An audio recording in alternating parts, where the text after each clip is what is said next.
Akkam jirtu jaalatamtoota fuula YouTube Oro Computer School chaanalii keessan ta'e Oro Computer School kunoo afaan keessanii haaraa isinii banamee jira jechuudha. Maaraa subscribe like share gochuudhaan namoota biraan nuuf ga'aa isiniin jenna. Chaanaliin kun haaraadha reefuudha kan inni baname afaan Oromoo qofaadhaan kan inni kompiitaraa fi wanneen kompiitaraa wajjin wal qabatan isiniif dhiyeessu jechuudha. Maarree kanaafuu subscribe yoo gootan baasii itti baastan hin qabdanii garuu afaan Oromoo waliin guddisuudhaaf nu fayyada jechuudha. Viidiyoon isiniif qabadhee jiru odoo isin ittiin baay'isin gara viidiyoon isiniif qabadhee jiruuttan deebi'a jechuudha. Akkamitti peepaalii Itoophiyaa keessatti banna kan jedhu isiniif qabadheen jira karaa sirrii ta'eenii jechuudha. Kunoo sarchi baarii keessan irratti PayPal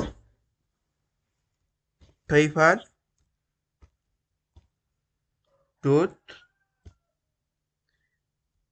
ls or PayPal/ls hin ta'a kunis jechuudha. ls jechuun leeseettoo jechuudha. Kanaan booddee sarchii goonaa amma inni nuuf fidutti ni eegnaani jechuudha.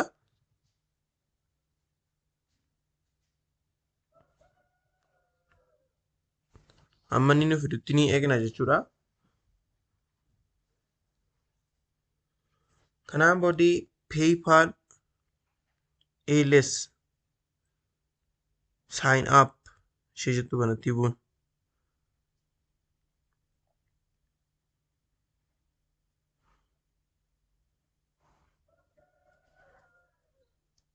Sign up ishee jettu kanatti gaafa buunu nuuf fida jechuudha. Inni eegna sekendii murtaa'e.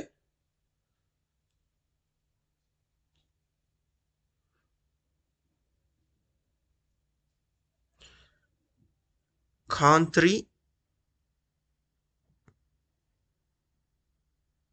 Itoophiyaadhaa get started ishee jettu kanatti buunu.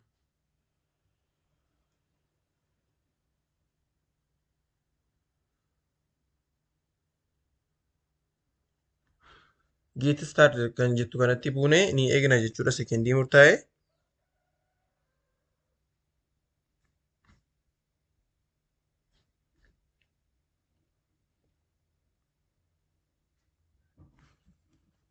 Amma inni nuuf fidutti eeguu qabna.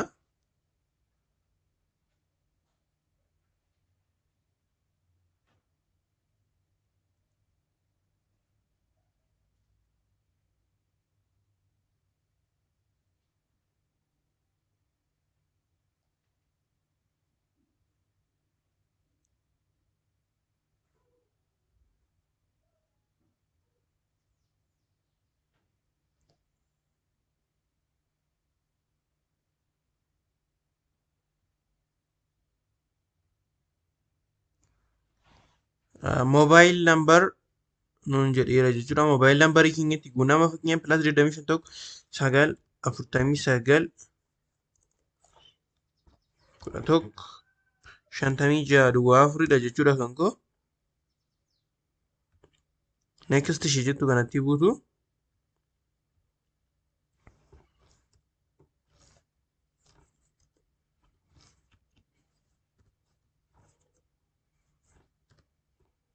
Duwwaa 949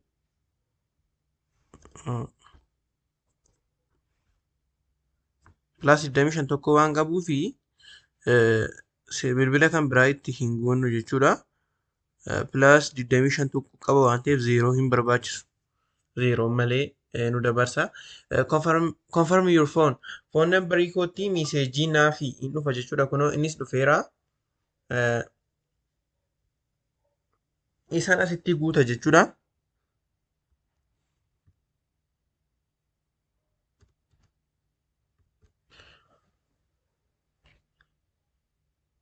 Kanaan booddee email addressii na gaafate. Email addressii Gmailii jennee banachuu dandeenya jechuudha. Viidiyoo tanutti akkamitti akka email addressiin banamu isiniifan ka'a jechuudha.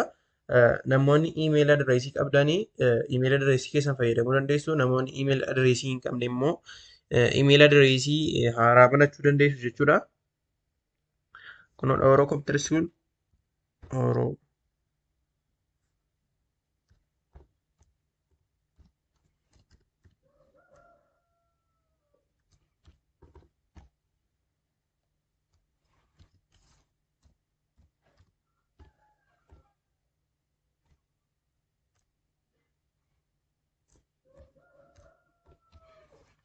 kun emailii koodha jechuudha. orocomputerschool@email.com.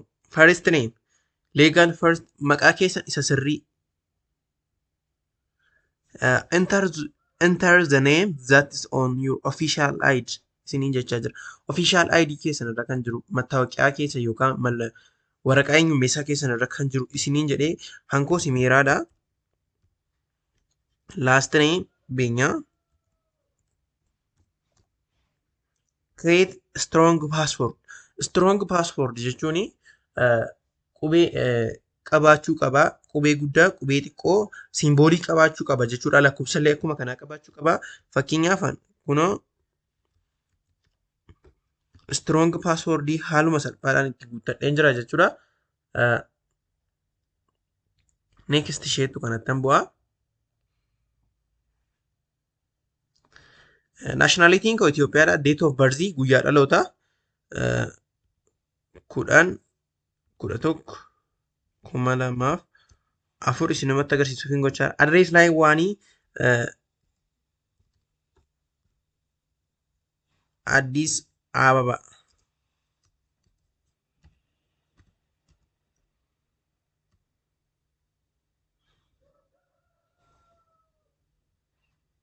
Addis Ababa city.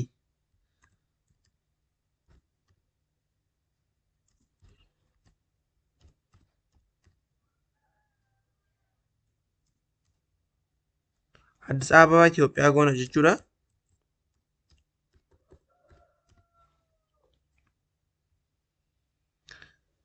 State Itoophiyaa.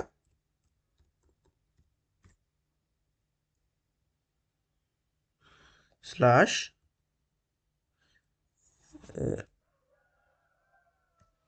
Itoophiyaa jenna. Itoophiyaa jennee booda islaashii goonee guutuu qabna jechuudha. Islaashii xaqqabamuu qabna.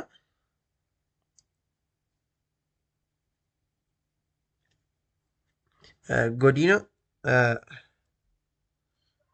Shawaatti fakkaata.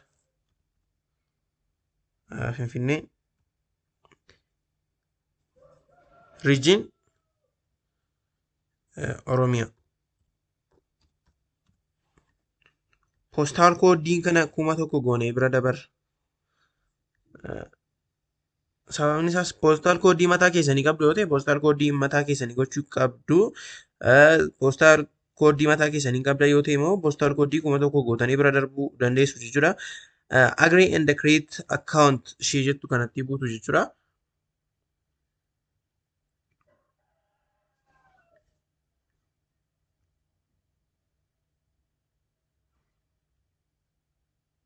Agree and create account gaafa jettan isinii fida jechuudha. Load gochaa jira waan ta'eef.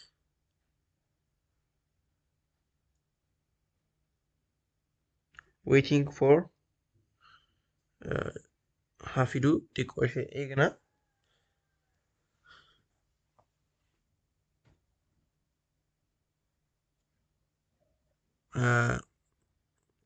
Enter debit card or credit card.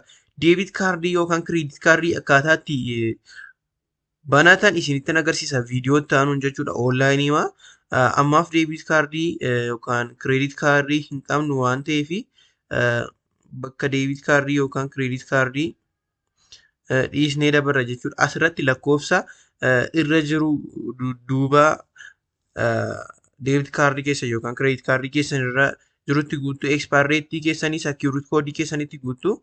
Kanaaf booda link card gootu yoo master cardii qabaattan jechuudha. Amma garuu not now jedheen bira darba jechuudha. Not now jedhee ergan bira darbeen booddee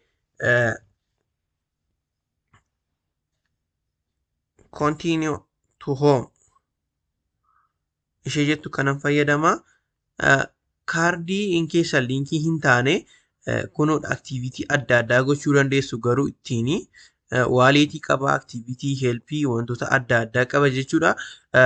Namoonni PayPaliin Itoophiyaa keessatti hin banamuu jettanii sammuu keessan dhiphisaa turtan yookaan YouTube hojjechuu barbaadanii wantoota adda addaa hojjechuu barbaadanii namoonni PayPaliin hin banamu jechaa turtan kunoo PayPaliin hin banamaa haala salphaadhaan jechuudha.